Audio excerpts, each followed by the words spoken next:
परम प्रेममय যুগপুরুষোত্তম শ্রী শ্রী ঠাকুর অনুকূল চন্দ্রের আতুল চরণে জানাই আমার শতকোটি প্রণাম। জয় গুরু সকল ইষ্টপ্রাণ দাদা মায়েরা। পরম দয়াল যুগপুরুষোত্তম শ্রী শ্রী ঠাকুর অনুকূল চন্দ্র আমাদেরকে এমন শিক্ষা দিয়ে গিয়েছেন, যে শিক্ষাগুলি গ্রহণের মধ্য দিয়ে আমাদের ইহলোক পরলোক উভয় লোকই ভালোভাবে কাটবে, আমরা সুন্দর সুমধুর জীবন লাভ করতে পারব। এই বছরের এই শুরুর দিন থেকেই আমরা কিন্তু তাঁর বলা প্রত্যেকটি শিক্ষাকে গ্রহণ করব, তাঁর আদেশ নির্দেশ মেনে চলব। তিনি এমন বিশেষ শিক্ষা আমাদেরকে দিয়েছেন, যেটি আমরা মাত্র 7 দিন যদি পালন করতে পারি, তাহলে কিন্তু এই বছরটাই ভালো কাটবে, সারা জীবন ভালো কাটবে। আমরা ভালো থাকব, সুন্দর সুমধুর জীবন আমাদের লাভ হবে, উন্নতি অবাধ হবে। আমরা তাই তো তার বলা কথাগুলি মেনে চলব, এবং কোন সেই বিশেষ কর্মগুলি এই বছরের প্রথম 7 দিন আমাদেরকে পালন করতে হবে, চলুন আমরা প্রত্যেকে কিন্তু সেটি জেনে নেওয়ার চেষ্টা করি। পরম দয়াল যুগপুরুষোত্তম শ্রী শ্রী ঠাকুর অনুকূল চন্দ্র আমাদের এই জীবনকে আরো থেকে আরোতর সুমধুর করার লক্ষ্যে, আমাদের এই জগৎ সংসার থেকে চিরমুক্তি দেওয়ার লক্ষ্যে প্রচুর বিধান দিয়ে গিয়েছেন। আমরা শুধুমাত্র তাঁর বলা বিধানগুলি যদি মেনে চলতে পারি, এই জগৎ সংসারটা আমাদের ভালো লাগবে। অনেকে দেখবেন বলে থাকেন যে জন্মগ্রহণ করাটা বৃথা হয়ে গিয়েছে, কেন যে জন্মগ্রহণ করলাম, এই জীবন যেন জ্বালাময় হয়ে যাচ্ছে, দুঃখময় হয়ে যাচ্ছে, আমরা যেন আর থাকতে পারছি না। এটা কিন্তু সম্পূর্ণটা আমাদের উপর নির্ভর করছে। আমরা কেমনভাবে চলছি, কেমন কর্ম করছি, কেমনভাবে আমরা ঈশ্বর উপাসনা করছি, কোনগুলোকে বেশি প্রায়োরিটি দিচ্ছি, এগুলো কিন্তু আমাদের ভালো থাকার জন্য খুবই ম্যাটার করে।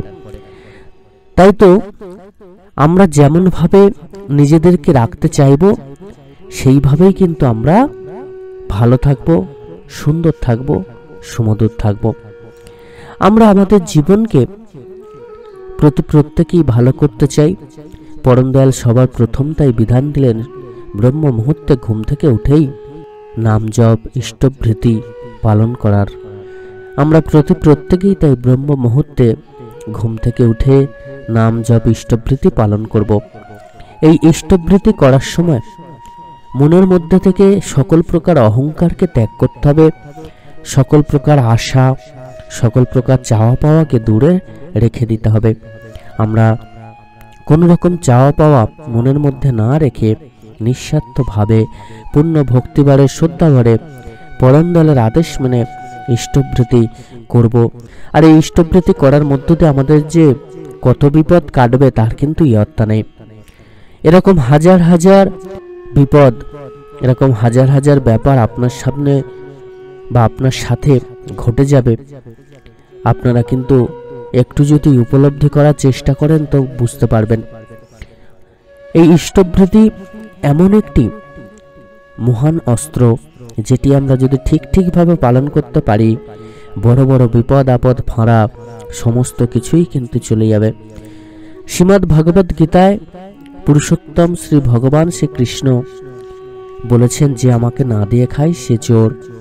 অর্থাৎ তাঁর এই পৃথিবীতে আমরা বাস করছি, তাঁর দেয়া সমস্ত কিছু আমরা ভোগ করছি, আলো জল বাতাস সমস্ত কিছু আমরা ভোগ করছি, আর আমরা তাঁকে দেব না? হিন্দু ধর্মেই রয়েছে দান ধ্যান সেবা কর্ম, এই 4টি জিনিস আমাদেরকে যথাযথভাবে পালন করতে হবে। এই 4টি কিন্তু ইষ্টভৃতির মধ্যেই রয়েছে। আমরা গুরু প্রণামী দিচ্ছি, গুরুকে দান করছি, গুরুর চরণে কিছু অর্ঘ্য নিবেদন করছি, ভগবানের চরণে অর্ঘ্য নিবেদন করছি। এছাড়া এই ইষ্টভৃতি করার আগে আমরা ধ্যান করছি, ইষ্টভৃতি করার পরে আমরা ধ্যান করছি। এই ইষ্টভৃতির কিছুটা অর্ঘ্য সেবা কার্যে ব্যয় হচ্ছে, আবার কর্ম করে কিন্তু এই ইষ্টভৃতি আমরা পালন করছি। সৎ পথে উপার্জন করে এই ইষ্টভৃতি পালন করতে হবে, তার জন্য আমাদেরকে কিন্তু কর্ম করতে হবে। আর তাছাড়া এই যে ইষ্টভৃতি আমরা করছি, এটাও তো একটা মহান কর্ম। তো এই যে 4টি জিনিস হিন্দু ধর্মে বলা হয়েছে, দান ধ্যান সেবা কর্ম, এই সমস্ত কিছুই কিন্তু আমরা এই ইষ্টভৃতি পালনের মধ্য দিয়ে পালন করছি। আমরা শাস্ত্রের বিধান কিন্তু মেনে চলছি। তাই তো আমাদেরকে ইষ্টভৃতি খুব করে পূর্ণ ভক্তিবারে শ্রদ্ধাবারে পালন করতে হয়। আমরা কিন্তু সময়ে প্রার্থনা অতি অবশ্যই পালন করব। সময়ে প্রার্থনা করতে হবে, নাম জপ করতে হবে। সন্ধ্যাবেলা প্রার্থনা কিন্তু কখনোই মিস করবেন না। সন্ধ্যাবেলা প্রার্থনা খুবই দরকারি। সন্ধ্যাবেলা প্রার্থনা তাই আমরা অতি অবশ্যই করব। আমরা হয়তো সন্ধ্যাবেলায় প্রার্থনার সময় প্রার্থনা করতে পারলাম না, অনেক সময় কাজের মধ্যে বা যে কোনো পরিস্থিতিতে হোক না কেন, হয়তো আপনারা সন্ধ্যাবেলা যে নির্দিষ্ট টাইম রয়েছে সেই টাইমে প্রার্থনা করতে পারলেন না।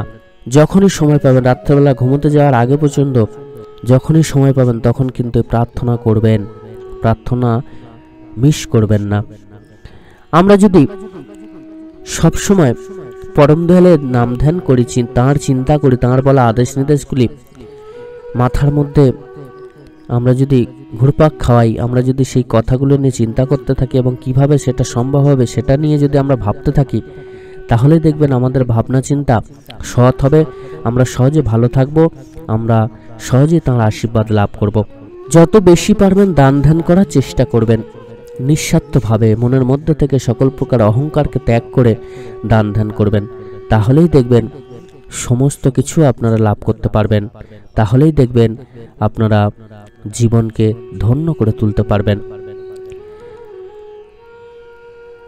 প্রত্যেক দিনই আমাদেরকে তাঁর বলা কথাকে মেনে চলতে হবে। আমাদের আচার ব্যবহার কথাবার্তা সমস্ত কিছুই তাঁর মতো তিনি যেমনটা চেয়েছেন সেইভাবে করে তুলতে হবে। তবেই কিন্তু আমরা তাঁর আশীর্বাদ লাভ করতে পারবো।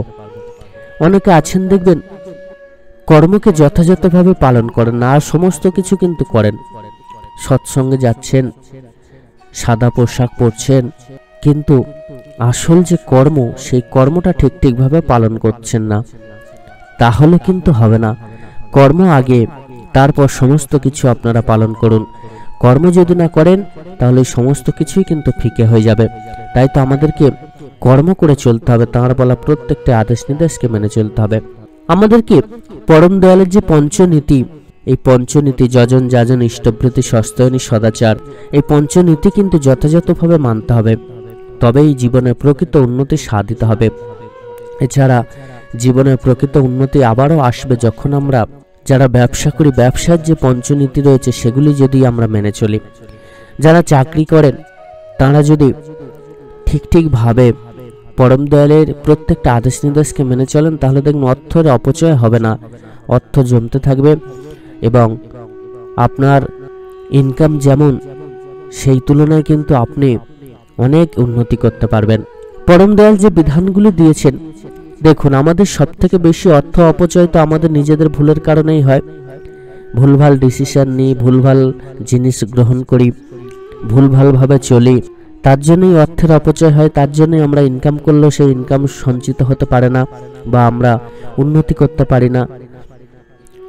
পরম দয়াল কিন্তু সেই দিকটাই ঠিক করে দিলেন। আমরা যদি ঠিকভাবে চলি, এই সমস্ত অভ্যাসগুলিকে যদি বর্জন করতে পারি, অর্থের অপচয় যদি বন্ধ হয়, তাহলেই তো উন্নতি হবে, তাহলেই তো অর্থের সঞ্চয় হবে। আর সেটাকেই কিন্তু আমাদের করতে হবে। তার জন্য পরম দয়ালের প্রত্যেকটি কর্মকে মেনে চলতে হবে, তাকে মেনে চলতে হবে, তাঁর বলা প্রত্যেকটি আদেশ নির্দেশ যথাযথভাবে পালন করার চেষ্টা করতে হবে। তাহলেই দেখবেন আমাদের আচার ব্যবহার কথাবার্তা চালচলন অভ্যাস সমস্ত কিছু দূর হয়ে যাবে। সকল ইষ্টপ্রাণ দাদা মায়েরা, বছরের প্রথম দিন থেকে আপনারা কিন্তু এগুলিকে পালন করুন। যথাযথভাবে পালনের মধ্য দিয়ে সহজেই আপনাদের জীবন ধন্য হবে, সারা বছর ভালো কাটবে এবং অতি অবশ্যই দান ধ্যান সেবা কর্ম ইষ্টভৃতি এই জিনিসগুলি যথাযথভাবে পালন করুন। দেখবেন পরম দয়াল আপনার ডাকে সাড়া না দিয়ে পারবেন না। পরম দয়ালের আশীর্বাদে আপনার পুরো বছর ভালো কাটুক। নতুন বছরের অনেক অনেক শুভেচ্ছা নেবেন এবং পরম দয়ালের শ্রীচরণে প্রার্থনা জানাই আপনারা প্রত্যেকে ভালো থাকবেন, পরিবারের প্রত্যেকেই ভালোভাবে সারা বছরটা কাটাবেন, ভালো থাকবেন। জয় গুরু, বন্দে পুরুষোত্তমম।